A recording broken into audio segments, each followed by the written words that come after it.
सिंहासन 32 की 20वीं कहानी, ज्ञानवती पुतली की कथा। 19वीं पुतली की कहानी सुनने के बाद राजा भोज अगले दिन फिर से सिंहासन पर बैठने आते हैं। तभी 20वीं पुतली ज्ञानवती प्रकट होती है और उन्हें रोकती है। ज्ञानवती कहती है, रुको राजन, इस पर बैठने से पहले राजा विक्रमादित्य के इस गुण के बारे में तो जान लो। इतना कहने के बाद 20वीं पुतली ज्ञानवती कहानी सुनाना शुरू करती है। एक समय की बात है, राजा विक्रमादित्य जंगल में भ्रमण के लिए निकले थे। इसी दौरान उन्होंने दो लोगों को आपस में बातें करते सुना, जिनमें से एक ज्योतिषी था। ज्योतिषी ने वहां मौजूद अपने दोस्त से कहा, मुझे ज्योतिष विद्या का पूरा ज्ञान प्राप्त है। मैं तुम्हारे भूत, वर्तमान और भविष्य के बारे में सब कुछ बता सकता हूँ।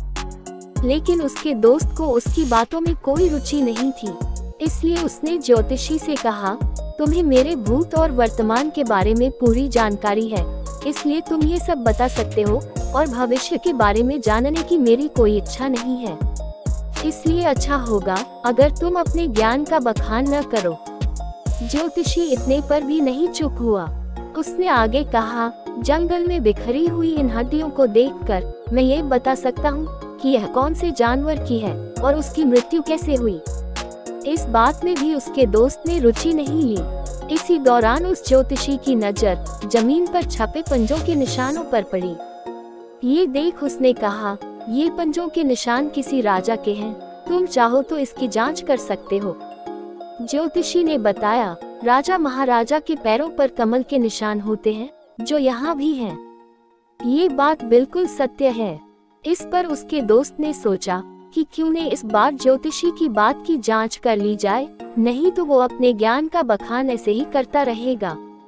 इसके बाद दोनों दोस्तों ने उन निशानों का पीछा करना शुरू किया और चलते चलते उसकी समाप्ति तक पहुँचे। वहाँ उन्होंने एक लकड़हारे को देखा। ज्योतिषी ने उसे अपने पैरों को दिखाने को कहा। जब लकड़हारे ने अपना पैर दिखाया तो ज्योतिषी चौंक गया।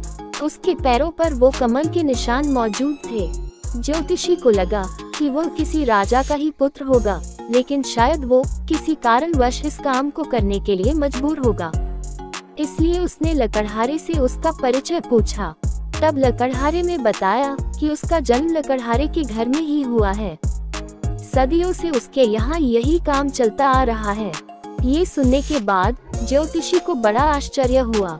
उसका भरोसा ज्योतिष विद्या से उठने लगा। उसका दोस्त भी उसकी इस विद्या का मजाक उड़ाने लगा। इस पर ज्योतिषी ने कहा, ऐसा कैसे हो सकता है, चलो एक बार चलकर राजा विक्रमादित्य के पैरों को देखते हैं।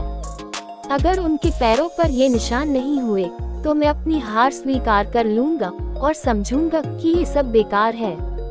इस पर उसका दोस्त भी राजी हो गया और दोनों राजमहल की ओर चल दिए। राज दरबार पहुंचकर उन्होंने महाराजा विक्रमादित्य से मिलने की इच्छा जताई। राजा ने दोनों को अंदर आने का आदेश दिया। यहाँ उस ज्योतिष ने राजा से अपना पैर दिखाने का आग्रह किया। राजा विक्रमादित्य ने जब अपने पैर दिखाए तो ज्योतिषी फिर चकित हुआ। उसके बताए अनुसार राजा के पैरों पर किसी प्रकार के कोई चिन्ह नहीं थे, बल्कि उनका पैर भी आम लोगों जैसा ही था। ये देखने के बाद उस ज्योतिषी का भरोसा पूरे ज्योतिष विज्ञान से उठ गया। उसने राजा को बताया, ज्योतिष विद्या के अनुसार राजा महाराजा के पैरों पर कमल का निशान होता है, लेकिन यहाँ ऐसा नहीं है। जबकि जंगल में एक लकड़हारे के पैरों पर ऐसा निशान मौजूद है जिसका संबंध किसी भी राजघराने से नहीं है।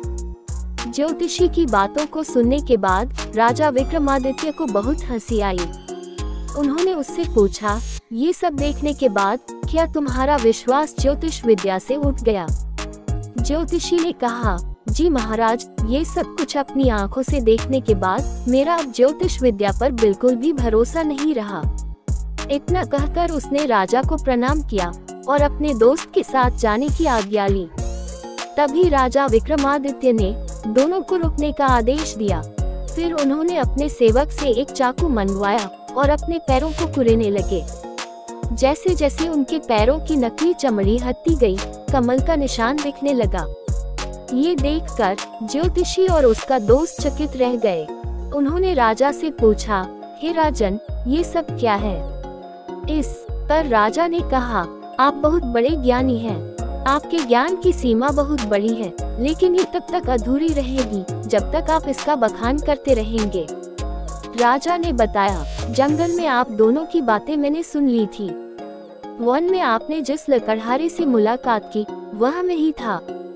ये सब मैंने इसलिए किया ताकि आपको ये समझा सकूं कि एक ज्ञानी को कभी अपने ज्ञान का बखान करने की आवश्यकता नहीं होती।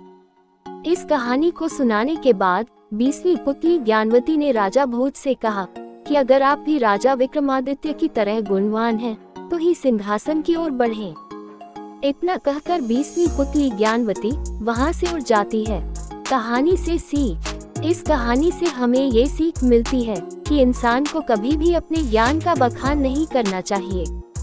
जिसके पास ज्ञान होता है वह कभी उसका प्रचार नहीं करता है, बल्कि समय आने पर अपने ज्ञान का इस्तेमाल करता है।